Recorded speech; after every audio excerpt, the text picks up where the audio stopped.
Hello नमस्कार दोस्तों, उम्मीद है आप सभी लोग अच्छे होंगे, बहुत बढ़िया होंगे आप सभी लोग। आप सभी लोगों का हमारे पीटीएफ आईएएस एकेडमी में स्वागत है। बहुत बहुत अभिनंदन है आप सभी लोगों का। तो जैसा कि आज का जो टॉपिक है, जहाँ से प्रश्न अगर एक बार रिवाइज कर लिया जाए तो एक प्रश्न बनेगा ही बनेगा, चाहे वो बीपीएससी के एग्ज़ाम हो, चाहे बिहार शिक्षक भर्ती का एग्ज़ाम हो, चाहे जितने भी एग्ज़ाम होने वाले हैं उनमें यह सवाल पूछा ही जाता है। चाहे उत्तर प्रदेश में आयोजित होने वाला प्रतियोगिता परीक्षा हो, चाहे बिहार का हो। तो चलिए हम लोग देखते हैं इंटरनेशनल बाउंड्री के बारे में। अंतर्राष्ट्रीय सीमा से प्रश्न पूछे ही जाते हैं। तो चलिए हम लोग आगे बढ़ते हैं और जितने भी इम्पॉर्टेंट हमारे पास है, यानी कि जहाँ से प्रश्न पूछा जाता है, हम लोग वहीं पे ही बात करेंगे, क्योंकि बहुत सारा ऐसा कंटेंट है, बहुत ऐसा पॉइंट है ना, जिससे पढ़ते पढ़ते टाइम भी चला जाता है। और बहुत कभी कभी आप देखते होंगे बहुत काबिल हैं, बहुत ही जीनियस हैं, बहुत ही स्मार्ट है, लेकिन आपसे कम काबिल स्टूडेंट का रिजल्ट हो जाता है, बट आपका नहीं होता। इसके पीछे के कारण को देखिए। तो ये ज़रूरी है कि हम क्या पढ़ें और क्या छोड़ें। सिलेबस में बहुत सारा चीज़ें हैं। बहुत ऐसा विद्यार्थी है, बहुत ऐसे लोग ऐसे हैं, सिलेबस नहीं पढ़ पाते, सिलेबस का स्टडी नहीं कर पाते और तैयारी में जुड़ जाते हैं, तैयारी में पूरा एनर्जी लगा देते हैं, तो फिर दिक्कत हो जाता है, क्योंकि उनका जो टाइम है वो बढ़ जाता है। आपके पास अगर टाइम कम है तो सबसे पहला काम करिए, सिलेबस को पढ़िए। हम बार बार कहते हैं सिलेबस बहुत ज़रूरी है। उसके बाद अपने लाइफ में डिसिप्लिन लाना बहुत ज़रूरी है। अगर डिसिप्लिन में आप स्टडी कर रहे हैं तो आपके लिए कोई भी चीज़ आसान हो जाता है। तो चलिए देखते हैं हम लोग डूरंड रेखा। डूरंड रेखा अफ़गानिस्तान और पाकिस्तान के मध्य में एक सीमा रेखा है। अफ़गानिस्तान और पाकिस्तान के मध्य में कभी कभी हो सकता है आपसे ये सवाल पूछा जाए कि यह सीमा रेखा जो डूरंड रेखा बनाई गई, इसकी लंबाई कितनी है।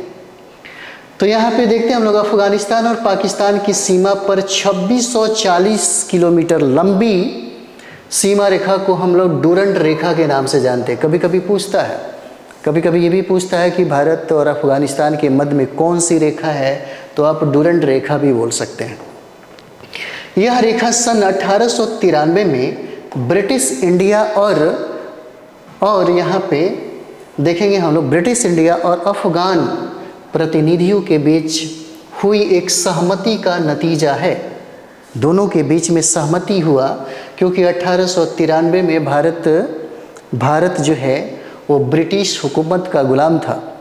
उसी समय ब्रिटिश इंडिया और अफ़गानिस्तान के प्रतिनिधियों के मध्य में एक समझौता हुआ, और ये समझौता को हम लोग डूरंड रेखा के नाम से जानते हैं।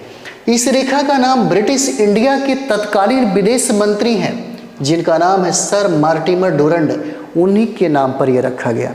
प्रश्न पूछ सकता है कि पाकिस्तान और अफ़गानिस्तान की सीमा रेखा कौन सी है, तो ये आपका हो जाता है डूरंड रेखा। कभी कभी ये भी पूछ सकता है अफ़गानिस्तान और भारत के मध्य में कौन सी रेखा है, तो यह डूरंड रेखा हो जाएगा। चलिए अगला हम लोग देखते हैं मैकमोहन, जो बार बार पूछा जाता है। मैकमोहन जो बार बार पूछा जाता है, ये मैकमोहन रेखा भारत और चीन के मध्य में बनाई गई एक रेखा है। उस समय हमारा भारत गुलाम था, और 1914 में एक ब्रिटिश अधिकारी हैं जिनका नाम है सर मैकमोहन। सर मैकमोहन ने भारत और चीन सीमा के विवाद को सुलझाने के लिए यह रेखा तैयार की, जिनका नाम है मैकमोहन रेखा। अगर हम लोग भारत और चीन के बीच की लंबाइयों के बारे में बात करें, बॉर्डर की लंबाई के बारे में, तो ये 700 किलोमीटर लंबी रेखा है। 700 किलोमीटर लंबी रेखा है। एक समय ऐसा हुआ कि चीन के हुक्मरान जो थे, उन्होंने ये कहा कि हम भारत के जो सीमा जो बनाई गई है, मैकमोहन रेखा जो बनाया गया है, वह ब्रिटिश के द्वारा बनाई गई, इसलिए हम उस रेखा को नहीं मानेंगे, नहीं स्वीकार करेंगे। एक विवाद खड़ा कर दिया था चीन वालों ने। चलिए आगे हम लोग बढ़ते हैं। अगला पॉइंट हमारा हो जाएगा अगला पॉइंट हो जाएगा, इसके नाम पे हमेशा अगर देखा जाए तो भारत और पाकिस्तान के बीच में बहुत सारा विवाद है। सीमा रेखा विवाद भी एक महत्वपूर्ण कारण है लड़ाई का, युद्ध का। चलिए हम लोग देखते हैं रेड क्लिफ लाइन, यानी कि रेड क्लिफ रेखा। रेड क्लिफ रेखा भारत और पाकिस्तान के मध्य सीमाओं का निर्धारण करती है। भारत और पाकिस्तान के मध्य में रेखा है जिसका नाम है रेड क्लिफ रेखा। रेड क्लिफ रेखा, दो सवाल हमेशा पूछा जाता है, ऐसे तीन याद रखिएगा हमेशा, डुरंड, रेड क्लिफ और मैकमोहन, अक्सर पूछा जाता है, बार बार पूछा जाता है। तो यहाँ पे रेड क्लिफ हम लोग देख रहे हैं जो भारत और पाकिस्तान के मध्य में सीमा का निर्धारण करता है, और यह सीमा 3310 किलोमीटर लंबी है। 3310 किलोमीटर लंबी है, लंबाई भी याद रखिएगा, सही रहेगा। यह सीमा 3310 किलोमीटर लंबी है। 15 अगस्त 1947 को सर रेड क्लिफ ने इस सीमा का निर्धारण किया था। कब किया था? 15 अगस्त 1947 को। 15 अगस्त 1947 को सर रेड क्लिफ ने इस सीमा का निर्धारण किया था। कौन सा सीमा का? तो रेड क्लिफ रेखा का। कहें तो ये ब्रिटिश जो अधिकारी थे रेड क्लिफ, इन्हीं के नाम पे इस रेखा का नाम रेड क्लिफ रेखा पड़ गया। चलिए आगे हम लोग देखेंगे, अगला पॉइंट हो जाता है हिंडनबर्ग रेखा। हिंडनबर्ग रेखा भी पूछा गया है एक बार। हिंडनबर्ग रेखा यह जर्मनी और पोलैंड के मध्य में स्थित है। हिंडनबर्ग रेखा जर्मनी और पोलैंड के मध्य में स्थित है, और प्रथम विश्व युद्ध के समय जर्मनी की सेना इसी रेखा से लौटी थी। इसी रेखा से लौटी थी। कब? प्रथम विश्व युद्ध के समय। प्रथम विश्व युद्ध के समय, प्रथम विश्व युद्ध पता ही होगा 1914 से लेकर के 1918 तक ये प्रथम विश्व युद्ध चला था। और कहा जाता है कि प्रथम विश्व युद्ध के समय जर्मनी की सेना इसी रेखा से लौटी थी। कौन? हिंडनबर्ग रेखा से। हिंडनबर्ग रेखा, और हिंडनबर्ग रेखा दो देशों के मध्य में है जिसका नाम है जर्मनी और पोलैंड। जर्मनी और पोलैंड हो जाएगा। चलिए अगला हम लोग देखते हैं मैनरहीन रेखा है। मैनरहीन रेखा, यह रेखा रशिया और फिनलैंड के बीच की रेखा जो सीमा है वो निर्धारित करती है। मैनरहीन रेखा रशिया यानी कि रूस और फिनलैंड के मध्य में, रूस और फिनलैंड के मध्य में। आगे हम लोग देखेंगे इसका मैगिनॉट रेखा। मैगिनॉट रेखा ये भी इंपॉर्टेंट है, पूछा जाता है। मैगिनॉट रेखा, मैगिनॉट रेखा फ्रांस द्वारा खींची गई जर्मनी और फ्रांस के बीच के सीमा को निर्धारित करती है। फ्रांस और जर्मनी याद रखना जरूरी है, फ्रांस और जर्मनी की बीच की सीमा को निर्धारित करती है, और यह रेखा कंक्रीट, लोहा इत्यादि से मिलकर बना हुआ है। कौन सा रेखा? तो यहाँ पे देखिए मैगिनॉट रेखा। मैगिनॉट रेखा दो देश के मध्य में सीमा का निर्धारण करता है, और वह दो देश है जर्मनी और फ्रांस। और ये जर्मनी फ्रांस के मध्य में जो मैगिनॉट रेखा है यह कंक्रीट और लोहा इत्यादि से मिलकर बनी है। इसका निर्माण 1929 से लेकर के 1938 के बीच में किया गया था। 1938 से लेकर के 1929 से लेकर के 1938 के मध्य में किया गया था इसका। चलिए अगला हम लोग देखेंगे 17वीं समानांतर रेखा। 17वीं समानांतर रेखा। 17वीं समानांतर रेखा उत्तरी वियतनाम तथा दक्षिणी वियतनाम के बीच में सीमा का निर्धारण करता है, यानी कि नॉर्थ वियतनाम और साउथ वियतनाम के मध्य में 17वीं समानांतर रेखा जो है ये स्थित है। और वियतनाम के एकीकरण के पहले यह देश को दो भागों में बांटती थी। अब यह रेखा नहीं है क्योंकि वियतनाम अब संयुक्त हो गया है। वियतनाम अब क्या हो गया? संयुक्त हो गया, दोनों मिल गया। चलिए अगला हम लोग पॉइंट देखेंगे। अगला पॉइंट हो जाता है विश्वा समानांतर रेखा। विश्वा समानांतर रेखा। विश्वा समानांतर रेखा लीबिया और सूडान के बीच में स्थित है। विश्वा समानांतर रेखा पूछा जा सकता है आपसे, तो ये लीबिया और सूडान के मध्य में यह सीमा का निर्धारण करती है, और यह 20वें उत्तरी अक्षांश पर स्थित है जिसका उपयोग सूडान और लीबिया के बीच सीमा के रूप में किया जाता है। अगला पॉइंट हम लोग देखेंगे 22वां समानांतर रेखा। 22वां समानांतर रेखा है, यह 22वां समानांतर रेखा मिस्र और सूडान के बीच स्थित है। मिस्र और सूडान के बीच में कौन सा? 22वां समानांतर रेखा। और 20वां समानांतर रेखा जो है लीबिया और सूडान के मध्य में है। 20 और 22 याद रखिएगा, 20 जो है लीबिया और सूडान के बीच में है, और 22वां समानांतर रेखा यह मिस्र और सूडान के मध्य में स्थित है। भूमध्य रेखा के उत्तर में 22वां अक्षांश सूडान मिस्र सीमा का एक बड़ा हिस्सा हो जाता है। चलिए आगे बढ़ा जाए। अगला पॉइंट हो जाएगा 24वीं समानांतर रेखा। अगला पॉइंट है 24वीं समानांतर रेखा। 24वीं समानांतर रेखा भारत तथा पाकिस्तान के बीच कच्छ के पास में है। या कच्छ कहाँ पे? तो गुजरात में है। 24वीं समानांतर रेखा, 24वीं समानांतर रेखा यह भारत और पाकिस्तान के बीच कच्छ के पास है, कच्छ की खाड़ी में, कच्छ की खाड़ी के पास है। और पाकिस्तान के अनुसार यह रेखा भारत पाकिस्तान के बीच सीमा का निर्धारण करती है, ये कहना है पाकिस्तान का। लेकिन भारत इस रेखा को स्वीकार नहीं करता, इसको एक्सेप्ट नहीं करता। चलिए अगला पॉइंट हम लोग देखेंगे 25वां समानांतर रेखा। 25वां समानांतर रेखा क्या है? तो 25वां समानांतर रेखा मॉरिटानिया और माली है ना, मॉरिटानिया और माली के बीच में स्थित है। 24वां भी इंपॉर्टेंट है आपके लिए, बहुत इंपॉर्टेंट है। 24वां तो भारत और पाकिस्तान हो जाएगा।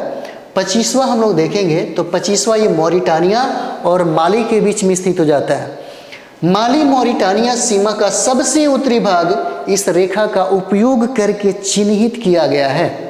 पूछा जा सकता है कि 25वां समानांतर रेखा किन दो देश के मध्य में स्थित है? तो मॉरिटानिया और माली हो जाएगा, मॉरिटानिया और माली हो जाएगा। चलिए आगे देखा जाए। अगला पॉइंट है 31वां 31वां समानांतर रेखा। 31वां समानांतर रेखा 31वां समानांतर रेखा जो है ईरान और इराक के बीच स्थित है। ईरान और इराक, ईरान और इराक के बीच में कौन सा? 31वां समानांतर रेखा स्थित है। 31वां समानांतर रेखा ईरान और इराक, ईरान और इराक के मध्य में यह स्थित हो जाएगा।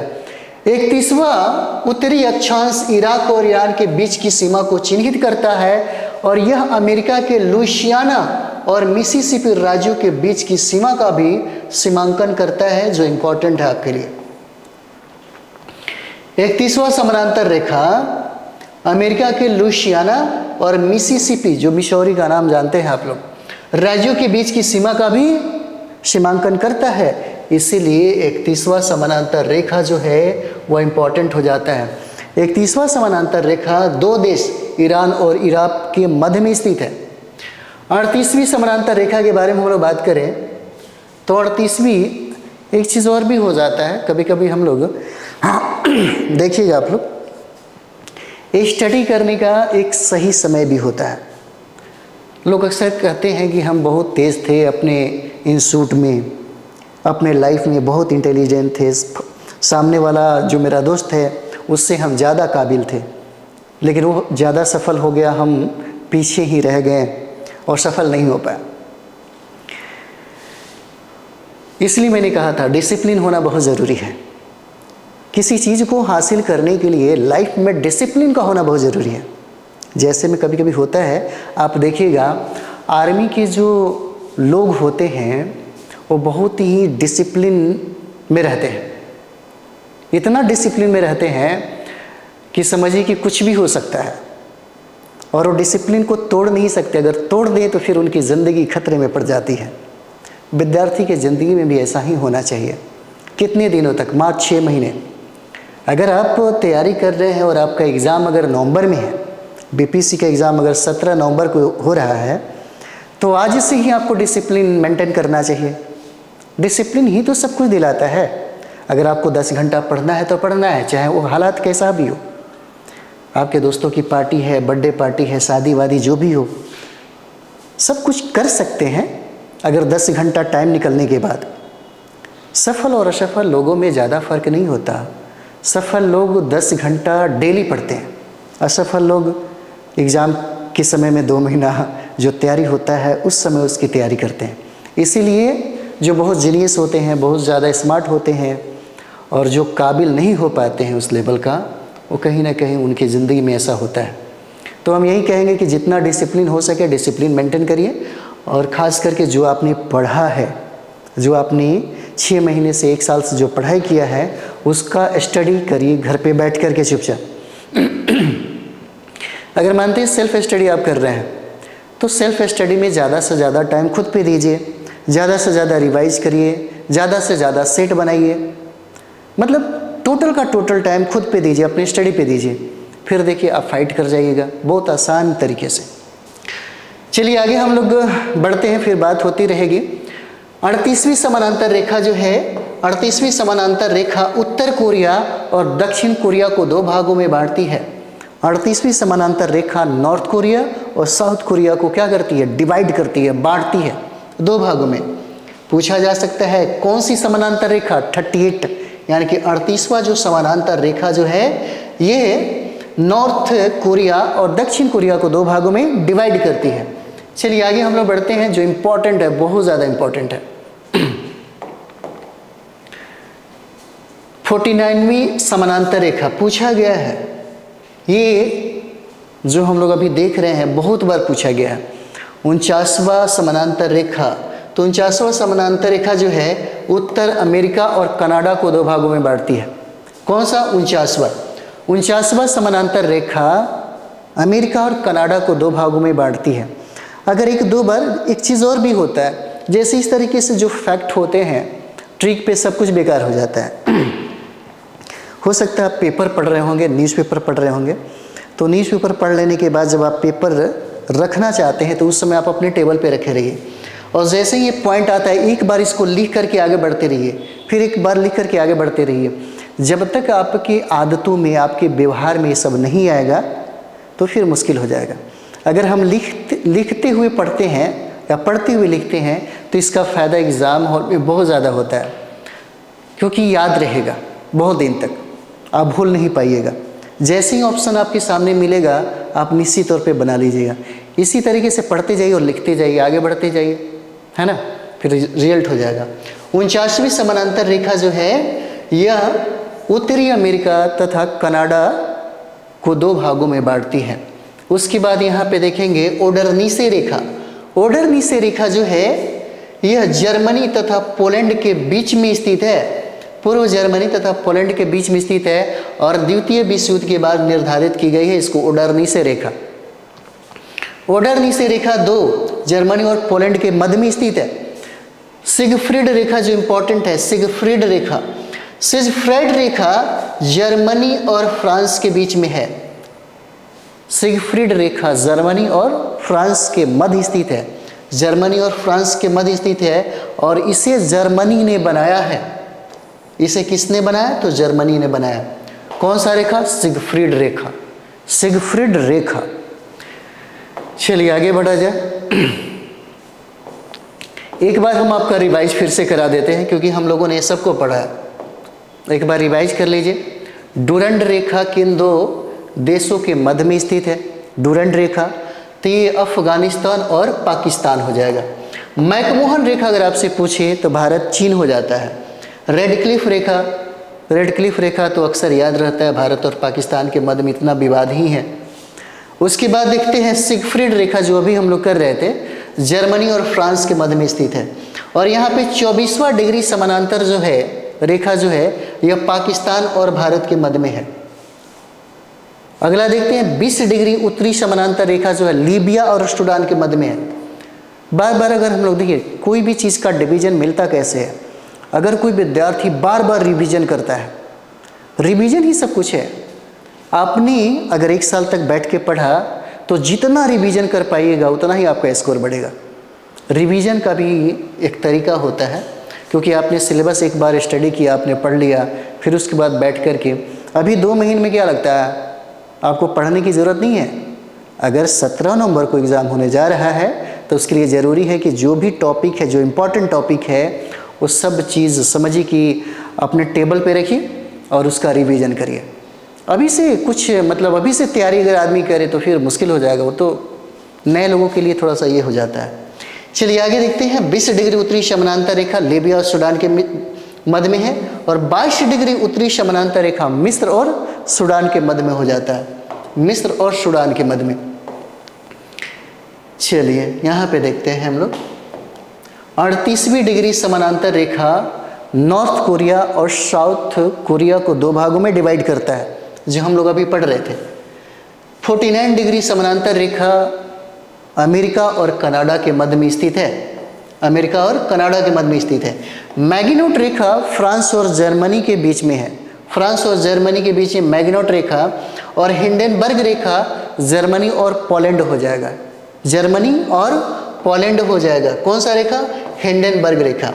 मार्जिनल या मैनरहीम रेखा की बात करें तो रशिया और फिनलैंड हो जाता है ना, रूस और फिनलैंड के मध्य में यह रेखा स्थित हो जाता है।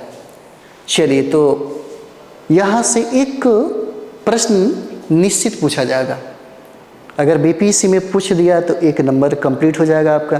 कितना मिनट में? मात्र 5 से 7 मिनट में आप बहुत बार पढ़े होंगे, सिर्फ एक बार रिवाइज कर लीजिए, क्योंकि बहुत ऐसा इंटरनेशनल बाउंड्री है जिसको पढ़ने की ज़रूरत है, लेकिन क्या पढ़े और क्या छोड़े ये बहुत ज़रूरी है। तो चलिए हम लोग मिलते हैं अगले वीडियो में। आप लोग अच्छे से तैयारी करते रहिए। थैंक यू वेरी मच आप सभी लोगों को।